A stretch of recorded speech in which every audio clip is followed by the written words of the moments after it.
Merci de nous recevoir chez vous et bienvenue sur ce plateau qui reçoit pour vous un nouveau visage avec lequel nous allons parler de cette thématique, oui, cette grande question d'ailleurs qui se pose par vous. Aujourd'hui, elles sont beaucoup à se lancer dans la recherche du lucre. Certains observateurs l'accusent et le disent, mais on a quand même celles qui se démarquent à travers leur façon de faire.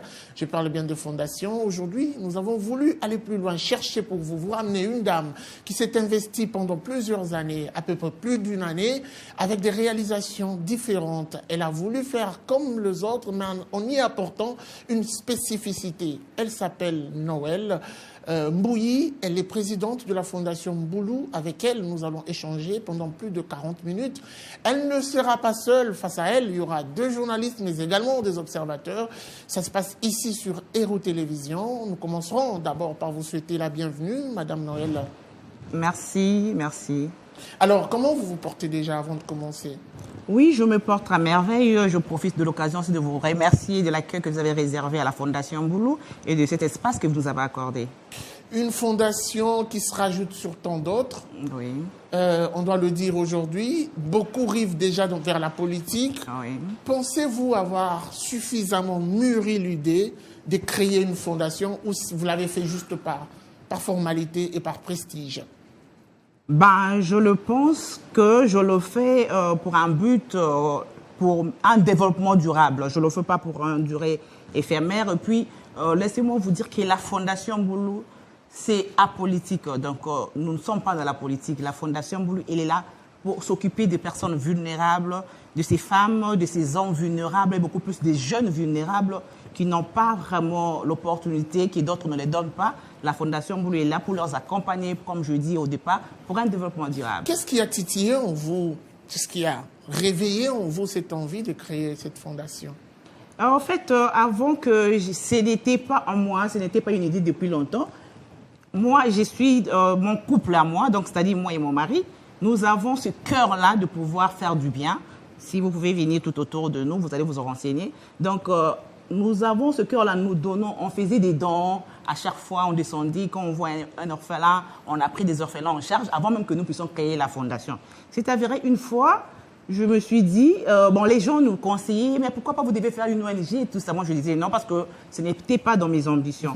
Mais en 2018, je dis à mon mari, bah, là nous aidons les gens, il y a des gens qui viennent auprès de nous pour solliciter d'autres aides que nous ne pourrons pas comment dire, pouvoir respecter nos engagements, pourquoi pas créer une fondation qui pourra faire à ce que, quand nous nous sommes limités, peut-être il y aura des gens qui viendront, les gens qui ont l'amour, qui pourront venir s'attacher à nous pour pouvoir exécuter notre idée. Beaucoup qui sont dans le même secteur que vous, Oui. pour ne pas parler du domaine, créent de fondations pour faire la main tendue à l'Occident.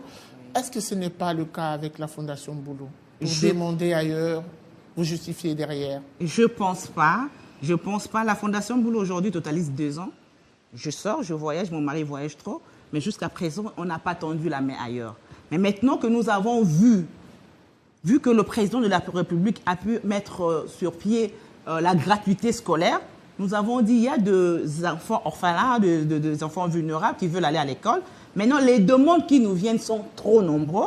Et ça nous sommes un peu limités par rapport à ce qu'on a. C'est pour ça qu'on s'est dit, ben, pourquoi pas tendre la main avant de sortir à l'extérieur. Nous avons d'abord voulu tendre la main dans notre pays parce que je pense que dans ces pays, nous avons les gens qui ont l'amour de pouvoir aider, mais qui ne savent pas par où passer. C'est pour ça que nous nous sommes dit, ben, mettons la fondation en place. On doit quand même le dire, que excusez-moi un tout petit peu, on doit le dire que vous êtes une femme. Oui. Les réalités constatées sur le terrain sont quand même ardues par rapport à cette réalité genrée, j'aimerais le dire ainsi. Oui. Est-ce que vous en sortez bien en tant que femme? Oui, je m'en sors bien parce que derrière moi, j'ai un homme fort qui est mon mari. Je suis trop fière d'avoir un mari comme lui. Donc, j'ai un homme fort qui m'accompagne dans cette vision-là. D'abord, au départ, même quand c'est d'ailleurs lui qui a la main facile, C'est lui qui donnait. Deux fois, il donnait. Et puis, je regarde dans le JBCR, on n'a rien. Je dis, mais comment tu donnes à la maison?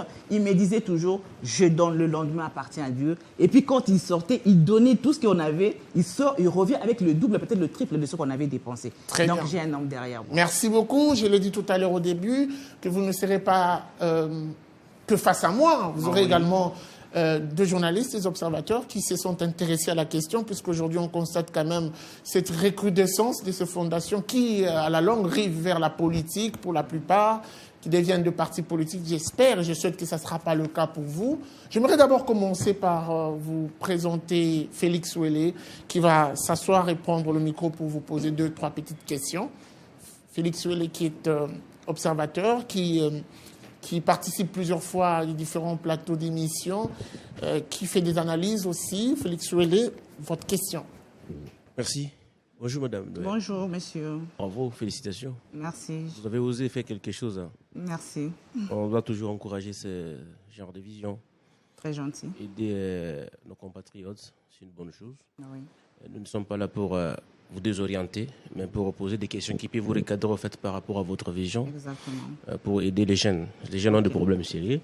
Parce que l'intitulé, au fait, c'est ce qui m'a étiqué un peu de personnes vulnérables. Oui. Là, vous avez pris ça sur l'aspect général. Exactement. Maintenant, s'il faut décortiquer ça donne beaucoup de détails là-dessus. Hein. Oui. Parce que Bazin vraiment est belé. Ceux qui sont là en train de nous suivre. Bien sûr. Mais ce qui m'a intéressé, c'est l'objectif, au fait l'objectif de votre vision. Oui.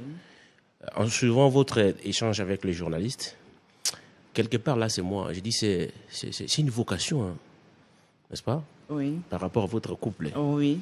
Et votre question, c'est laquelle, s'il vous plaît? Juste une seule question. Allez-y. Alors, l'objectif spécifique de votre ONG, c'est quoi?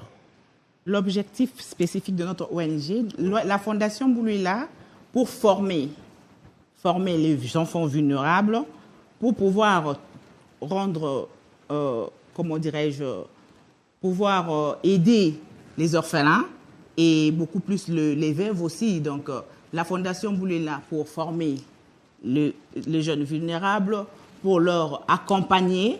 On ne se limite pas à la formation. Après la formation, la Fondation Boulou a une partie pour les accompagner. Nous finançons même ces gens-là, mais pas de grands financements. Ça veut dire les petits commerces. Parmi ces gens, les enfants vulnérables que nous avons pu trouver, il y a d'autres qui ne veulent pas aller à l'école. Ils disent que non, on va la classe. Vous voyez un peu. Maintenant, ces gens-là, nous avons dit, bien sûr, tu n'as pas eu le temps d'aller à l'école, mais nous pouvons booster ce qui est en toi. Ça veut dire qu'il y a des gens qui ont quelque chose en eux caché, qui cherchent une personne pour leur booster. Alors la Fondation Boulou est là pour booster ce genre des enfants des orphelins, ça veut dire de vulnérables, pour leur former sur un plan. Il y a plusieurs formations. Il y a des formations, comme je peux dire l'école, comme c'est la gratuité, mais il y a des formations, par exemple, jusque-là, nous avons pu faire des formations sur le produit de ménage. Le produit de ménage, nous le faisons spécifiquement, donc bien fait. Et puis, nous leur montrons comment faire le produit. Ensuite, nous leur finançons, nous leur accompagnons. Voilà, l'autonomisation. L'autoprise en charge. Voilà, l'autonomisation des personnes vulnérables. Donc, la Fondation Boulou est là pour former, rendre ces gens-là autonomes et puis pour leur accompagner, pour qu'ils ne se limitent pas, mais pour que leur développement soit un peu durable, comme je l'ai toujours dit.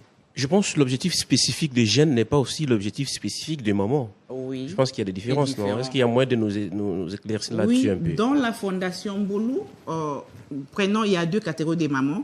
Il y a des mamans, comme dirais-je, ceux qui vivent dans les homes de vieillards. Ces mamans-là ont plus de 75 ans. Ces mamans-là n'ont plus le temps de travailler. Maintenant, qu'est-ce que la Fondation Boulou fait? Avec le peu que Dieu nous donne, nous achetons de pain, nous achetons à manger par rapport à leur demande, mais on ne pourra pas prendre en charge tous ces gens-là. Nous apportons à ces mamans-là. Mais il y a dans la Fondation les membres, les femmes qui sont là, il y a de veuves qui ont encore la force de pouvoir travailler. Dans la Fondation, nous avons aussi l'enseignement, une partie de l'enseignement. Ces gens-là veulent maintenant accompagner l'idée du gouverneur. Ça veut dire rendre Kinbopeto en exécution. Donc, ils sont forts pour travailler. Donc, ces gens-là, on les amène parce qu'ils ne peuvent pas aller à l'école. On les accompagne pour qu'ils puissent trouver leur travail. Et puis, on ne se limite pas là. Il y a des mamans qui sont membres dans la Fondation Boulou. Il y a d'autres qui disent que moi, je suis femme.